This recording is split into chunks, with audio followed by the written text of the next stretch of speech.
رب اشرح لی صدری ویسر لی امری واحلل عقدۃ من لسانی یفقہوا قولی رب زدنی علما رب زدنی علما رب زدنی علما۔ السلام علیکم ورحمۃ اللہ وبرکاتہ۔ آج اللہ جل شانہ کے کرم سے ہم سورۃ النصر کا آغاز کرنے چاہ رہے ہیں۔ اللہ رب العزت سے دعا ہے کہ ہمارے دل کو قرآن کے لیے کھول دیں، قرآن کے احکامات ہمارے دل سمجھ سکے اور ان پہ عمل کر سکے۔ سورۃ النصر، سورۃ النصر کا تعارف۔ سورہ نصر مدینہ منورہ میں نازل ہوئی۔ اس سورت میں 1 رکوع اور 3 آیتیں ہیں۔ نصر نام رکھنے کی وجہ، عربی میں مدد کو نصر کہتے ہیں اور اس سورت کی پہلی آیت میں یہ لفظ موجود ہے۔ اس مناسبت سے اسے سورہ نصر کے نام سے موسوم کیا گیا ہے۔ سورہ نصر کے مضامین۔ اس سورہ مبارکہ میں حضور پرنور صلی اللہ علیہ وآلہ وسلم کو فتح مکہ کی بشارت دی گئی اور یہ بتایا گیا کہ عن قریب لوگ گروہ در گروہ دین اسلام میں داخل ہوں گے، اور آخری آیت میں نبی صلی اللہ علیہ وآلہ وسلم کو اللہ تعالیٰ کی تعریف اور پاکی بیان کرتے رہنے اور امت کے لیے مغفرت کی دعا مانگنے کا حکم دیا گیا۔ سورہ کافرون کے ساتھ مناسبت۔ سورہ نصر کی اپنے سے ماقبل سورہ کافرون کے ساتھ مناسبت یہ ہے کہ سورہ کافرون میں یہ بتایا گیا ہے کہ رسول خدا صلی اللہ علیہ وآلہ وسلم جس دین کی دعوت دیتے ہیں وہ کافروں کے دین کے خلاف ہے، اور اس صورت میں خبر دی گئی ہے کہ کافروں کا دین مٹ جائے گا اور دین اسلام کو غلبہ حاصل ہوگا۔ آئیں اپنی صورت کا آغاز کرتے ہیں ہم۔ اعوذ باللہ من الشیطان الرجیم، بسم اللہ الرحمن الرحیم۔ اذا جب جاء آ جائے، نصر اللہ مدد اللہ، والفتح اور فتح، ورأیت اور دیکھے تو الناس لوگوں کو، یدخلون کے داخل ہو رہے ہیں، فی دین میں، اللہ کے افواجا گروہ کے گروہ، فسبح پس تسبیح کر، بحمدی خوبیاں بیان کر کے، ربی کا اپنے رب کی، واستغفر اور بخشش مانگ اس سے، انہ تحقیق وہ کانا ہے، توابا معاف کرنے والا۔ ترجمہ: جب اللہ کی مدد اور فتح آئے گی اور تم لوگوں کو دیکھو کہ اللہ کے دین میں فوج در فوج داخل ہو رہے ہیں تو اپنے رب کی تعریف کرتے ہوئے ان کی پاکی بیان کرو اور اس سے بخشش چاہو، بے شک وہ بہت توبہ قبول کرنے والا ہے۔ اذا جاء نصر اللہ والفتح، جب اللہ کی مدد اور فتح آئے گی۔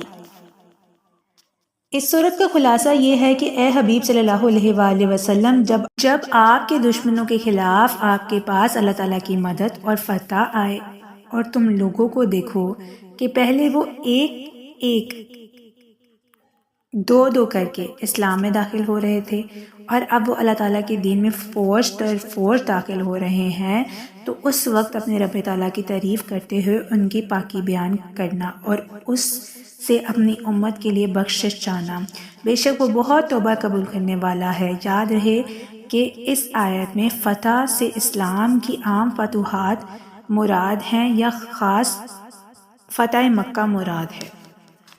سورہ نصر کی آیت نمبر 2 سے ہمیں کیا معلومات حاصل ہوتی ہیں؟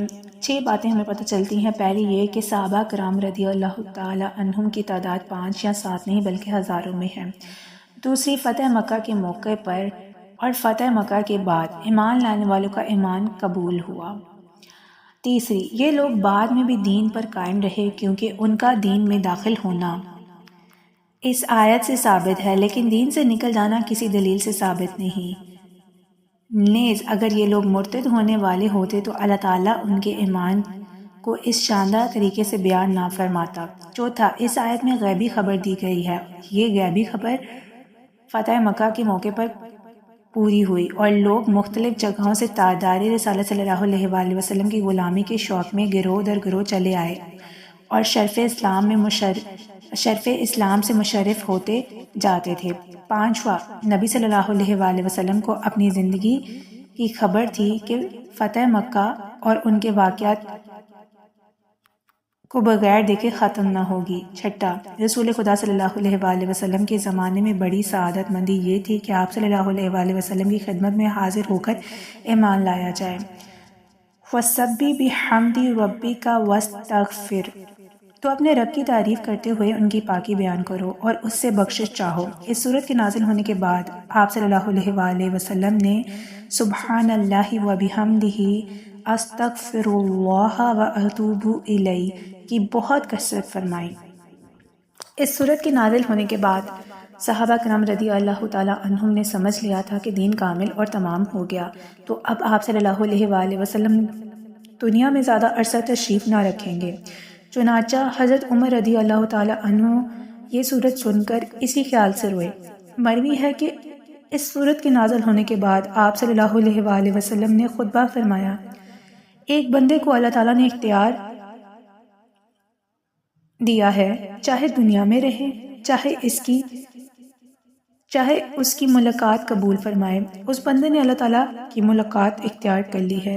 یہ سن کر حضرت ابوبکر صدیق رضی اللہ تعالیٰ عنہ نے عرض کیا، یا رسول اللہ صلی اللہ علیہ وآلہ وسلم، آپ پر ہماری جانیں، ہمارے مال، ہمارے آبا اور ہماری اولادیں سب قربان ہیں۔ یہاں ہماری سورت کا اختتام ہوا۔ سورہ نصر ایک بہت ہی پیاری اور اہم سورت ہے جو نبی صلی اللہ علیہ وآلہ وسلم کی زندگی کے آخری دور میں نازل ہوئی تھی۔ اس سورت میں اللہ تعالیٰ نے فرمایا ہے کہ جب اللہ کی مدد اور فتح آ جائے تو تم دیکھو گے کہ لوگ گروہ در گروہ اسلام میں داخل ہو رہے ہیں، تو اپنے رب کی حمد اور تسبیح کرو اور اس سے مغفرت مانگو، یقیناً وہ بہت توبہ قبول کرنے والا ہے۔ ہمیں کیا سبق ملتا ہے کہ جب اللہ تعالیٰ کوئی کامیابی سے مکمل کر دے تو ہمیں اس پر فخر نہیں کرنا بلکہ اللہ جل شانہ کا شکر ادا کرنا ہے اور ان کی تسبیح کرنی ہے۔ ہر جیت، ہر کامیابی صرف اللہ کی مدد سے ہی ہوتی ہے۔ توبہ اور استغفار ہر وقت ضروری ہے، چاہے انسان کامیاب ہی کیوں نہ ہو۔ نبی صلی اللہ علیہ وآلہ وسلم کو بھی اللہ نے حکم دیا کہ فتح کے بعد تسبیح اور استغفار کریں، جیسے ہمیں یہاں پہ سیکھ ملتی ہے کہ ہر کامیابی کو حاصل کرنے کے بعد اللہ کی طرف ہمیں رجوع کرنا چاہیے۔ اللہ جل شانہ ہمیں آخرت میں نبی صلی اللہ علیہ وآلہ وسلم کا دیدار نصیب فرمائے اور اپنا دیدار نصیب فرمائے اور ہماری جو آخرت کی منزلیں ہیں اس کو آسان کرے اور ہمارا حساب آسان لیں۔ سبحانک اللہم و بحمدک، اشہد ان لا الہ الا انت، استغفرک و اتوب الیک۔